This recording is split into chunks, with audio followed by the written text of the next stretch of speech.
Every geek has their favorite characters. Hugh Jackman has been playing Wolverine for 24 years, albeit intermittently. As good as Robert Downey Jr. is, the title of father of the superhero best suits Hugh, who, like Downey in his time, almost went to jail, deportation, and prisons. Hugh Jackman was Bryan Singer's second choice for the role in 2000's X-Men. To be exact, the third, because the first was Russell Crowe, who refused Fox and offered Jackman instead, only so Hugh basically got into the casting list of the project. But even there, he lost to Dougray Scott only because Tom Cruise delayed the filming of Mission Impossible for 2 months. Dougray Scott refused the role, and it went to Hugh Jackman. But even here, it was not all smooth sailing because Jackman could lose the role because he almost went to jail. Shooting X-Men was held in Canada, and Hugh did not have the appropriate visa. This is a serious violation of the law, but the deadline was coming to an end, and if Jackman had told everything, he would have been removed from the role.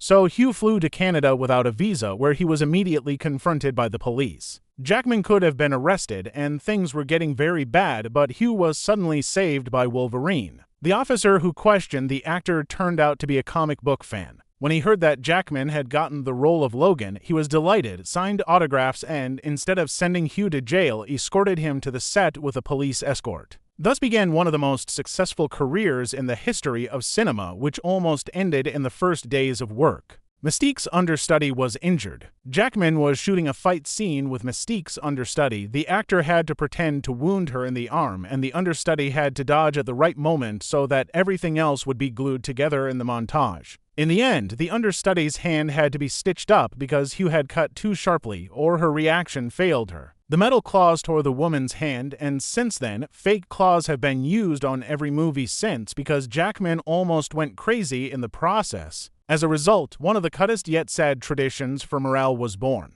Ever since his understudy was injured, Jackman has been giving everyone on set raffle tickets. However, according to the actor, for tens of years and tens of thousands of dollars spent, no one has ever won anything from these tickets. Hugh Jackman's bad luck. Among the laborers was Kevin Feige, who worked closely on the X-Men franchise. He was the one who came up with the hairstyle for Hugh Jackman in the movies and often gave him a ride while chatting with him. Well, from the tickets, the tale of Jackman's congenital bad luck was born. When he first decided to attend a Wrexham soccer match in 2023, which belongs to Ryan Reynolds, Deadpool's team lost a crucial match. And unexpectedly, because the bookies were betting on its victory. Hugh's bad luck has also affected the superhero genre as a whole. The loss of the Wolverine, Spider-Man crossover, X-Men, and Sam Raimi's first Spider-Man were filmed almost simultaneously. At that time, contract issues were not much of an issue, and a full-fledged cameo of Wolverine in the movie with Tobey Maguire was planned. Jackman even came to the set, but here's the problem. The costume designers lost his costume, and because of this sloppiness, we were deprived of an epical moment. It is possible that after that the whole history of superheroes would have gone differently, and the crossovers would have started not with the Avengers in 2012, but with Spider-Man in 2002.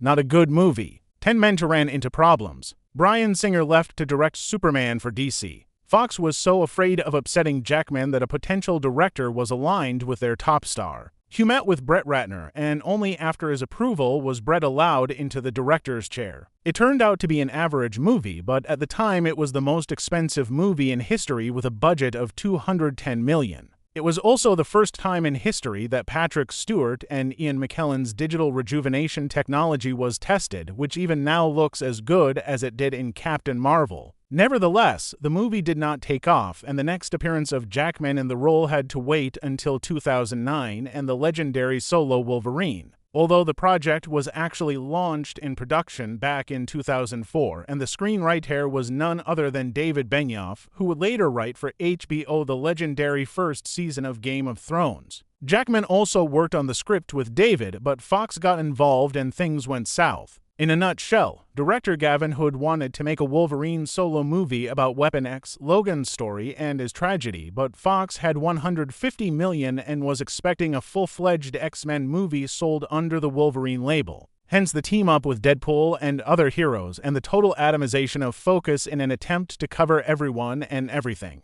As Ryan Reynolds recalled, the guys didn't even have a script on hand when filming some scenes. but finished the movie leaked unfinished version 2 months before the premiere. It was 2009 and the peak of the era of digital piracy. Someone from the graphics department took and posted the rough version on the net, and within a month it was downloaded by 5 million people. Fox was furious and effectively halted production of the movie, putting it out as is. Hence the questionable quality of the project, but thank goodness for at least that. Possible explosion on the set of the movie. Everyone, including Jackman, could literally explode on set. The thing is, the movie was filmed in cash-strapped New Zealand for tax credits. Entertainment Centre Queenstown got to the budget and became a kind of treasure trove for the film about Wolverine. The curators of the project didn't really sweat it and dumped all the equipment, including explosives. The news raised a resonance because the shopping center was unguarded, there was stored and other equipment, and access to it was literally everyone.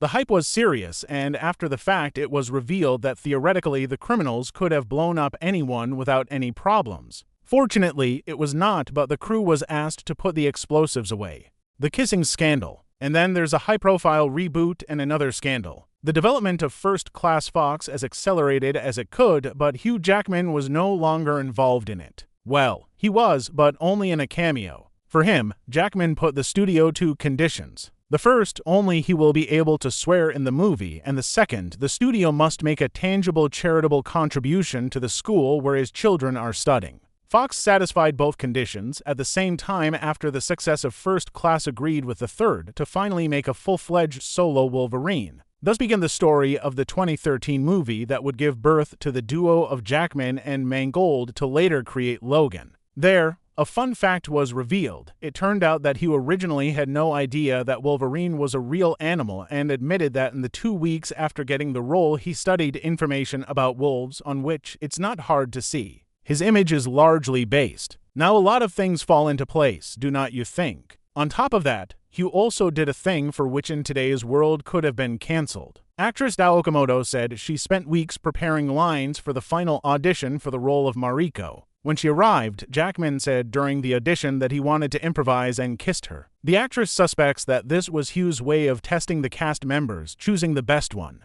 God only knows what would have happened if Jackman had used this approach in 2024. The desire to fight the Hulk. Well, in 2014, Hugh starred in Days of Future Past and during a promotional tour to the world said that he would like to star in the Avengers to fight with the Hulk. Jackman revealed that he made a formal request to his agent about it. However, the agent replied that Fox and Marvel were not in the slightest bit cooperative. Officially after that, Jackman did not comment on anything, but judging by the fact that almost immediately he said that Logan will be his last movie, it was because of the impossibility of further growth Hugh and broke down. Actually, even in Apocalypse he already has an incomplete role, but only a cameo, officially because of the fact that the role that was written for Logan was crossed out. Anyway, Hugh Jackman agreed to the abbreviated and brutal cameo right away, especially since the movies were filmed almost simultaneously and the physical form for Logan actor has already gained. Note that during the promotional tour Jackman was asked if he would cancel his decision if he was called from Marvel, to which Hugh did not give a clear answer, politely joked away. So any argument that Jackman betrayed his promise is irrelevant. Back in 2014, Hugh spoke directly about the desire to join the Avengers and when the opportunity arose, logically took it. And on the set of Logan, Jackman begged James Mangold to keep Wolverine alive. Not that Hugh wanted to leave the door open. According to the actor, he wanted the audience's imagination to finish the sequel. For Logan, that would have been the best option. Wolverine and Avengers. So ended the story of the character, which Jackman played as much as 10 films. Funny, but Downey Jr. has exactly the same number if you count cameos of both. However, with Deadpool and Wolverine, Hugh will regain sole leadership, as if to take the ball to Downey's side, because in one of the interviews Jackman already said that he would love to work with Robert. With Secret Wars looming, that prospect is closer than ever. Now you realize that Jackman isn't leaving before he's worked on Secret Wars. It's been an unfulfilled dream of his since as far back as 2002, and no actor's age is going to stop him from appearing in the Avengers. Well, that's all for us. If you liked the video, don't forget to like and comment on this topic.